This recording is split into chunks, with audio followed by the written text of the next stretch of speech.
Imagine a world in which everything is rigid. Trees, grass, even yourself. You would interact with the world in a very specific way. But what if you couldn't tell the difference between what's solid and what's liquid? Luckily for us humans, we can distinguish between things that are solid, like mugs or books, and stuff that isn't, like sand or honey. Our brain makes it so easy and effortless, we don't even think about it. AI systems, on the other hand, still struggle with this kind of perception and reasoning. How does our brain solve this so effortlessly? That's what our team at MIT wanted to find out. We know from previous studies that the lateral occipital complex, or LOC, processes the 3D shape of rigid objects.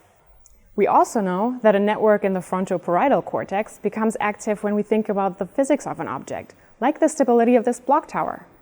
But these studies only looked at rigid objects, and we don't live in a rigid Minecraft world. Our world is filled with stuff that has different physical properties and invites different actions than rigid things. To test how stuff like this is represented in the human brain, we created animations of stuff and things. For the purpose of this study, we defined things as both rigid and deformable objects, and stuff as granular and liquid substances. The videos are identical except for the materials being tested. Then we measured the brain activity of volunteers as they watched these videos in an MRI scanner. We tried to make the videos as engaging as possible so that our volunteers would attentively watch them. Based on the data from these brain scans, we found 3 key results. First, the LOC, which is known to process the shape of rigid 3D objects, also represents deformable materials and stuff. Second, the frontoparietal network, which we know processes the physics of rigid objects, also represents the physics of stuff.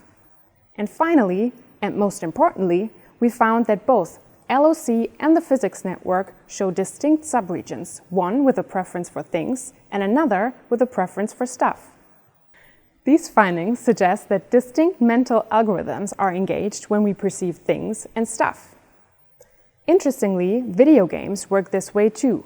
Most game engines represent things and stuff in different formats: meshes for objects and particles for fluids.